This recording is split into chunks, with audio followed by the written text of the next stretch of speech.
you're listening to the beat of my heart. If you timed your heart, you'd find that it beats about once every second. But the motion of the heart is not completely regular. It is not exactly the same from one beat to the next. Here's a graph of a heart beating, an electrocardiogram. You can see from this that the heart's motion is complicated, but it does repeat itself, but not exactly. The time, for instance, for these two beats is not identical. In this film, we're going to talk about motions which do repeat themselves exactly, motions which are periodic. Here's a graph of a periodic motion. Periodic motions, no matter how complicated, can be analyzed in terms of a particular kind of periodic motion, which is called simple harmonic motion. More than simple harmonic motion itself occurs frequently in nature, so an understanding of this type of motion is important. I'm going to show you a few examples of periodic motion. This ball is suspended by a very long spring. Its period of vibration is about 4 seconds, so that its frequency of vibration is about 1/4 of a cycle per second. Over here, there's an inertial balance. It vibrates with a period of about 1 second. This tuning fork vibrates much more quickly.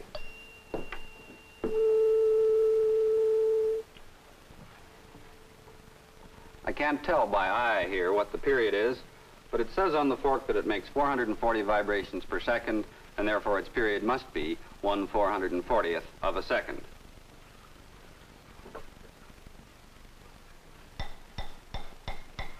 The period of this bouncing ball is about 1/2 second. But as you can see, the period keeps on decreasing, and therefore this isn't a good example of periodic motion. Over here, there is a periodic motion which you have already studied. The motion of this ball repeats itself exactly with a period of 5 seconds. This is uniform circular motion. You know how to describe this motion completely. You can actually write down equations which describe this motion. But what about the other periodic motions that I have shown you? Can you write down equations which describe them? This spot is moving with the particular kind of motion that is called simple harmonic motion. How can I describe this motion? Well, to describe any motion completely, I just have to know how the displacement changes with time.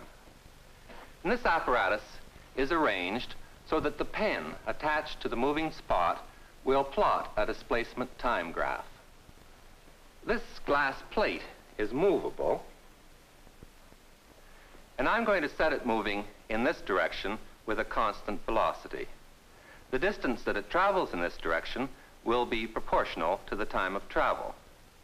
The pen will be moving up and down in simple harmonic motion, but in each instant of time, the glass plate will move along in this direction a fixed distance.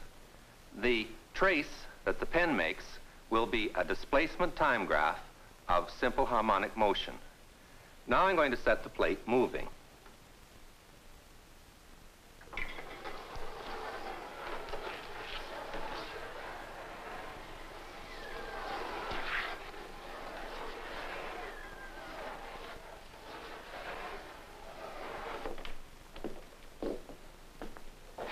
Very nice.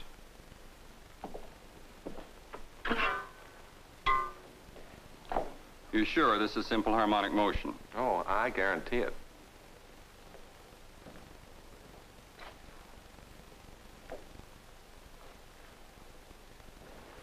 I have it on good authority that this is a displacement time graph for simple harmonic motion. Now I'm going to use this graph to find out how to write an equation which describes simple harmonic motion. I drew axes on here earlier, a vertical axis and a horizontal axis. The pen first touched the plate up here, so So time is plotted in this direction. Displacement is plotted in this direction. Displacement x. And I've chosen the zero of displacement so that the maximum displacement this way is the same as the maximum displacement this way. I'll call the upward direction positive, the downward direction negative. Now you know how to find velocity from a displacement time graph.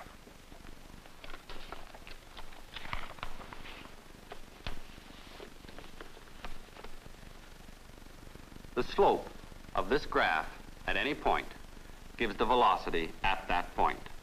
So down here, I'm going to plot a velocity time graph. I've put in these vertical lines to help me. They are spaced 1/4 period apart. Remember, this much is one period, then the motion starts over again. To start with, the tangent is horizontal. The slope is 0, so the velocity is 0. This, of course, is where the spot in simple harmonic motion stopped and started in the other direction. Then, a 1/4 period later, here, the tangent is steepest, and the slope is negative. I haven't specified what the scale of velocity is here, but I will suppose that the magnitude of the slope, that is the velocity, is this much.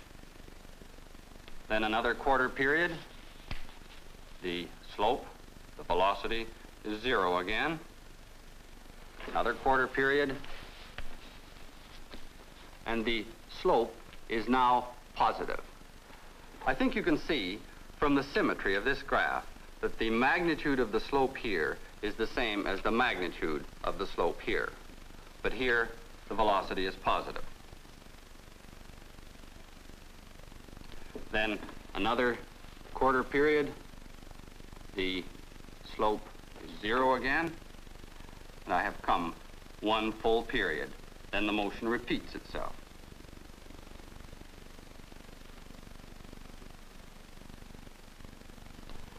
Of course, I can't join these points with straight lines because the velocity is changing continuously here. I could plot more points in between. And if I did make these measurements, I'd find a curve that looked something like this.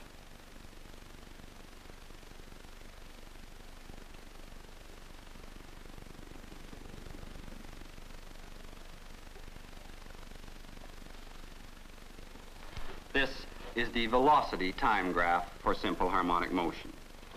I think you can see that it has the same shape as the displacement time graph, but the velocity graph is displaced this way 1/4 period. When the displacement is a maximum, the velocity is 0.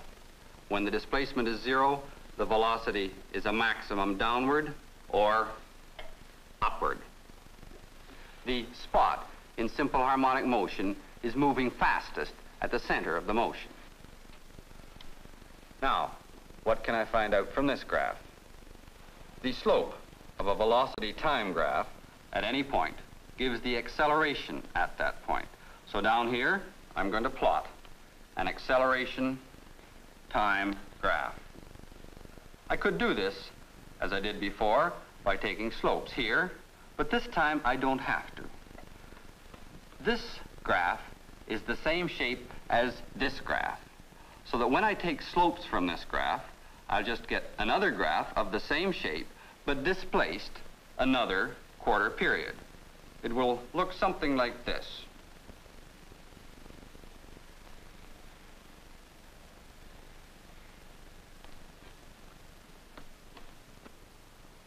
It's difficult to do a good job of these graphs without actually measuring the slope at a large number of points. These, of course, are just rough sketches.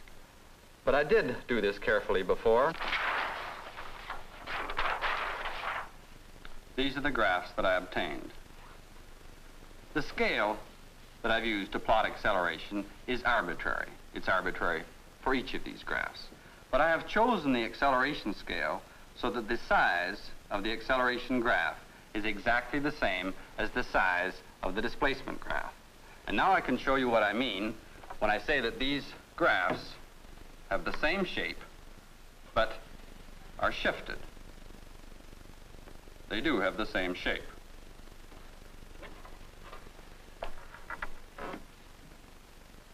The fact that these graphs have the same shape but shifted 1/4 period is characteristic of just one kind of periodic motion.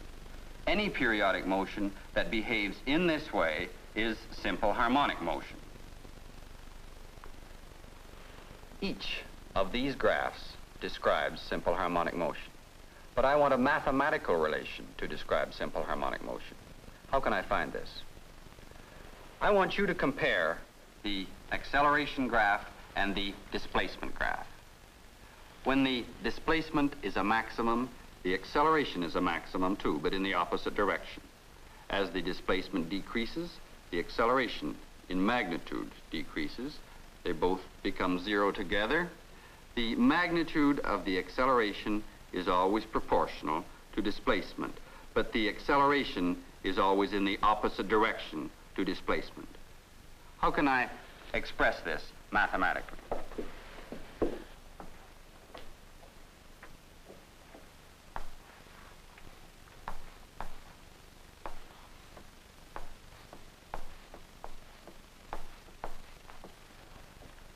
Like this. Acceleration is proportional to the negative of displacement. This mathematical relation defines simple harmonic motion. Now what about force? All of this has just been the kinematics of simple harmonic motion. What about the dynamics of simple harmonic motion? Whenever a mass is moving with this kind of motion, what sort of force must be acting on the mass? Well, whenever an unbalanced force acts on a mass, according to Newton's law, the force is proportional to the acceleration. Now I want you to compare these two expressions. I think you can see that whenever a mass is in simple harmonic motion, there must be an unbalanced force on it which is proportional to the negative of displacement. F is proportional to minus x. Now I'm going to write this expression as an equation.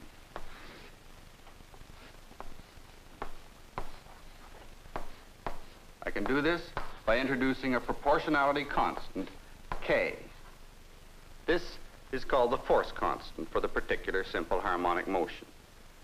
Whenever a force behaves in this way, there must be simple harmonic motion. Now, Dr. Hume has an experiment set up so that we can measure some forces.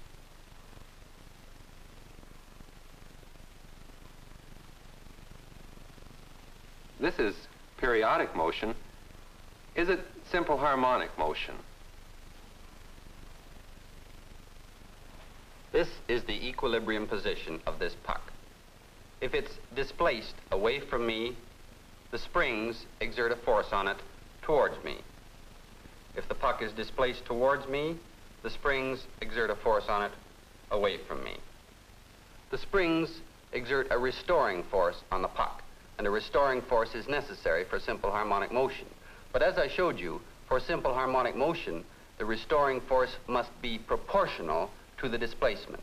And to see whether it is here, we'll have to make some measurements. This scale will show the displacement of the puck in centimeters. This is a spring balance, and it's calibrated in newtons. I'm going to hook it onto the puck and pull the puck away from its equilibrium position and measure the force.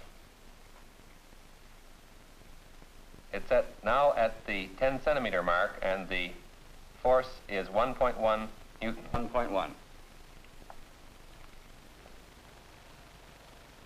20 centimeters, 2.2 newtons. 2.2. 30 centimeters, 3.4 newtons. 3.4. 40 centimeters, 4.6 newtons. 4.6.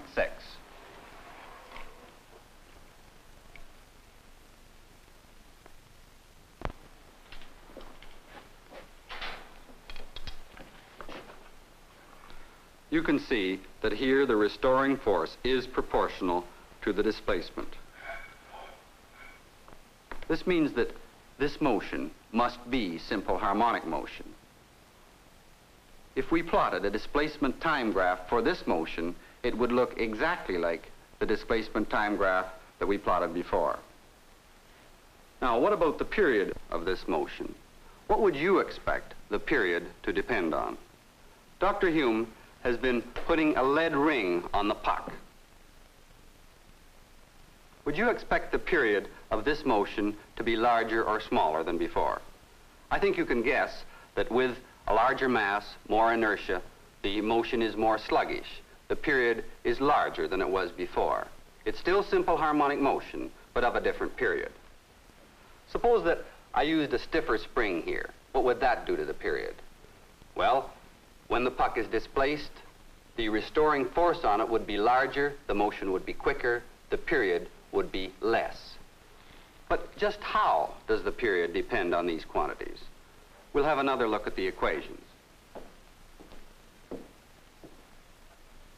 So far, I don't have an equation for acceleration, but I can derive one. Force is equal to this, but always, as I said before, by Newton's law, unbalanced force is equal to mass times acceleration. And I want you to compare these two expressions for force. Equating these,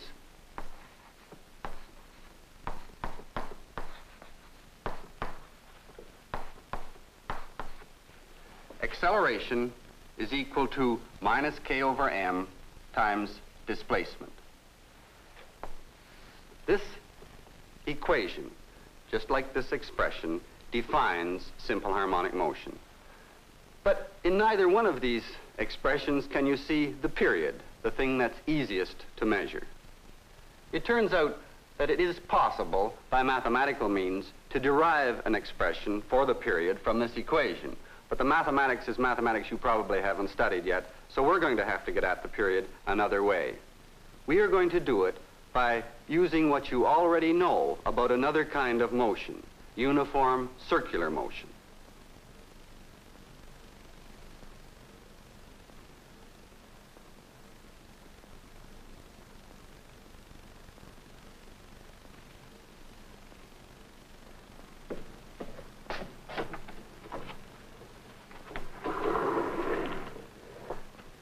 You can see that there's a connection between uniform circular motion and simple harmonic motion. Now I'm going to ask you to use your knowledge of this motion to analyze simple harmonic motion. Usually, we work the other way around and find out about motion in a curved path by analyzing it into its component motions in straight lines. I'll show you what I mean. Here's a model of a ball shot horizontally. The model shows the position of the ball at equal intervals of time. You know that you can calculate this motion by thinking of two independent motions. One in this direction, the horizontal component, and one in this direction, the vertical component. Now look at the model from another direction.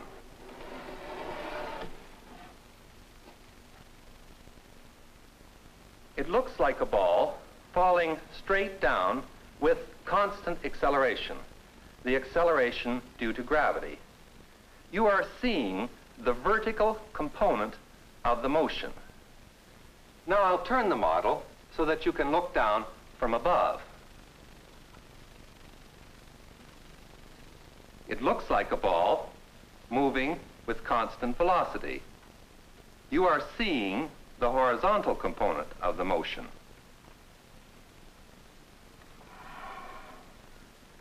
This curved motion can be analyzed into these two independent components. You can think of circular motion as having a horizontal component and a vertical component. When I turn this sideways, you see the vertical component of the motion. the spot appears to move up and down in a line, and it looks like simple harmonic motion. Let's investigate. I'm going to put some vectors on this circle one at a time, and they will represent the displacement, the velocity, and the acceleration of the spot moving in uniform circular motion. And when you look sideways at these vectors, they will represent the displacement, the velocity, and the acceleration of the vertical component of circular motion. First, the displacement.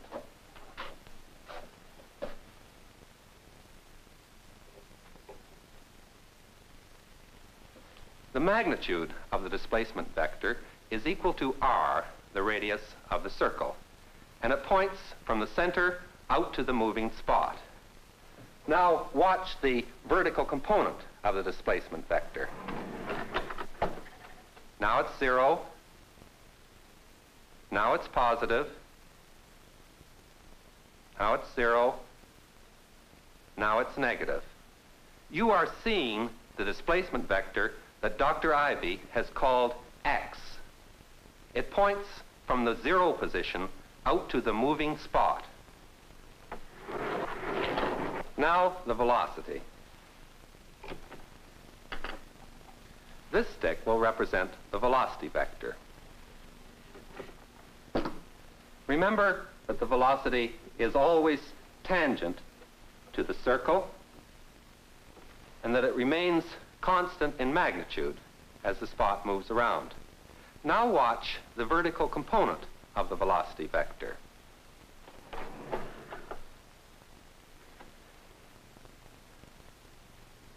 Now it's 0. Now it's a maximum. Now it's 0 again. It's a maximum at the center of the motion and 0 at the ends. This is the way the velocity varies in simple harmonic motion. What about acceleration? I'll take off the velocity vector now. This will represent the acceleration. The acceleration of the spot moving in the circle is constant in magnitude.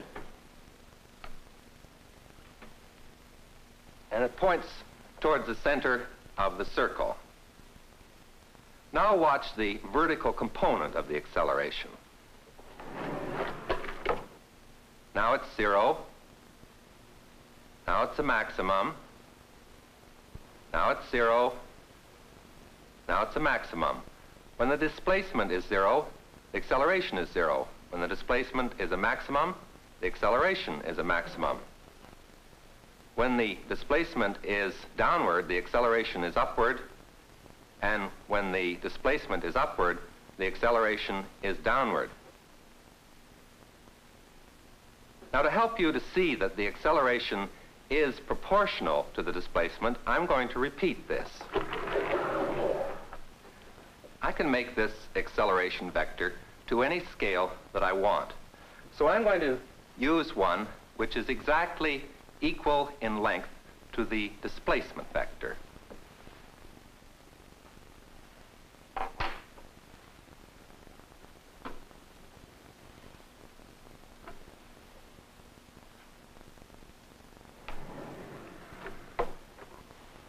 Now you see it as equal to the displacement x, but pointing in the opposite direction. The acceleration is exactly proportional to the displacement, but in the opposite direction.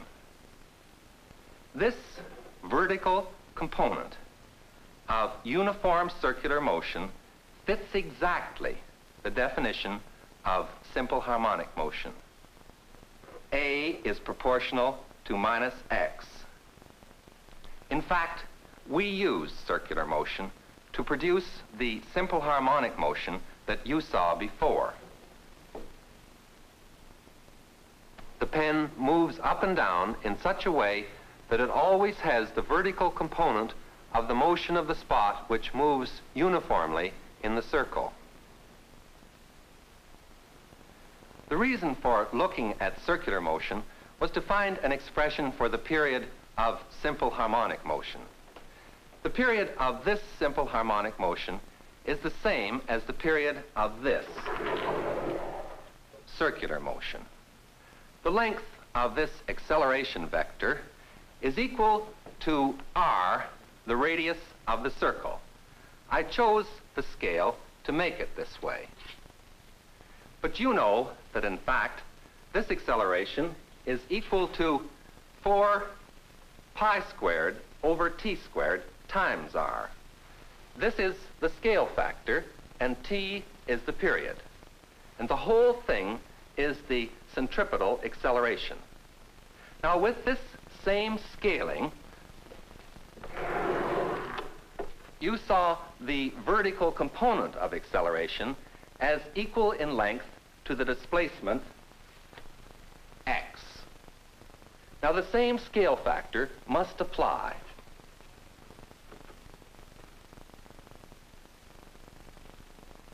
This is the magnitude of the acceleration in simple harmonic motion. The acceleration is in the opposite direction to the displacement, so the vector A is equal to minus 4 pi squared over t squared times the vector x. Now I'm going to compare this expression for acceleration with the one that Dr. Ivey had.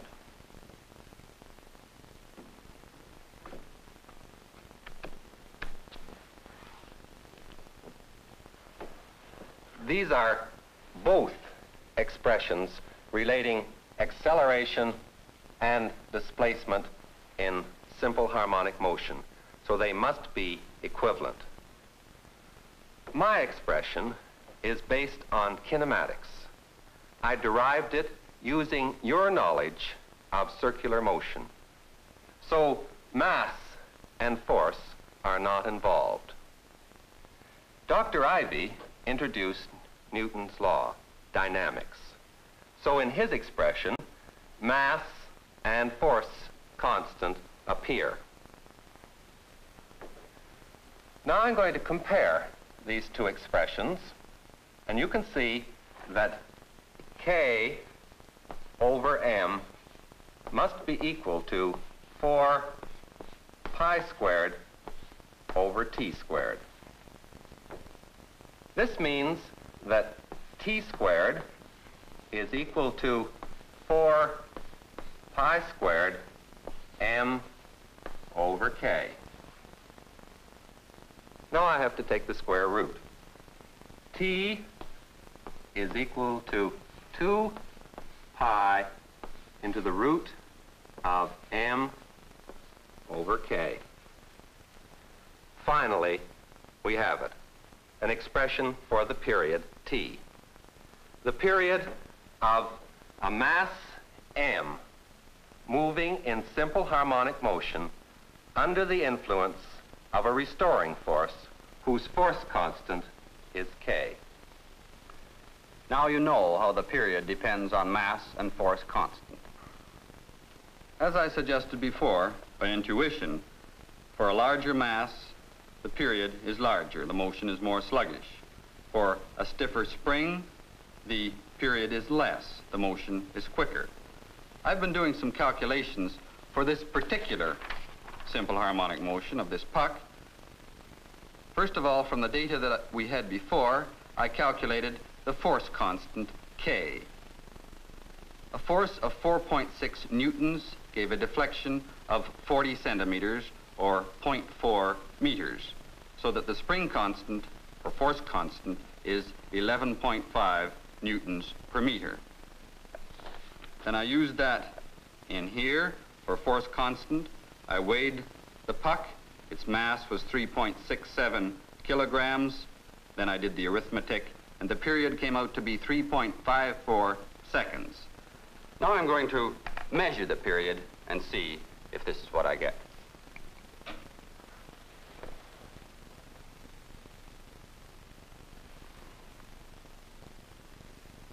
Zero.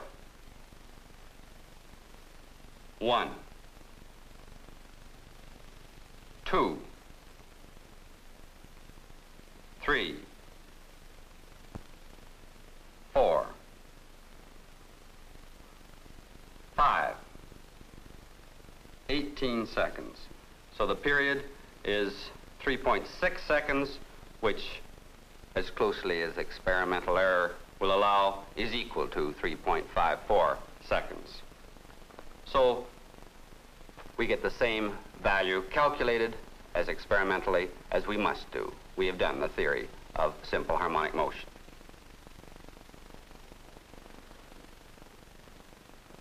Here is a periodic motion that's very familiar. I am a pendulum. Is this simple harmonic motion? Remember, whenever simple harmonic motion occurs, there must be a restoring force proportional to the displacement. Here, there is a restoring force, all right. And this arises because of gravity. But is the restoring force proportional to the displacement? Well, for small vibrations of a pendulum, it is. So the motion of a pendulum with small vibrations is simple harmonic motion. The larger the vibrations, the less true this is. The period in simple harmonic motion depends on the mass vibrating and the force constant of the system. Watch what happens here when we double the mass. Double the mass? Yeah, well, more or less. If you timed us now, you would find that the period is exactly the same as it was before I got on. The period here is independent of the mass. And this is because I have changed the force constant, too. The force constant here depends on the force of gravity on us. That is, on our weight. And when I increase the mass, I also increase the weight in proportion. The period of a pendulum does not depend on the mass vibrating, but it does depend on the length of the pendulum.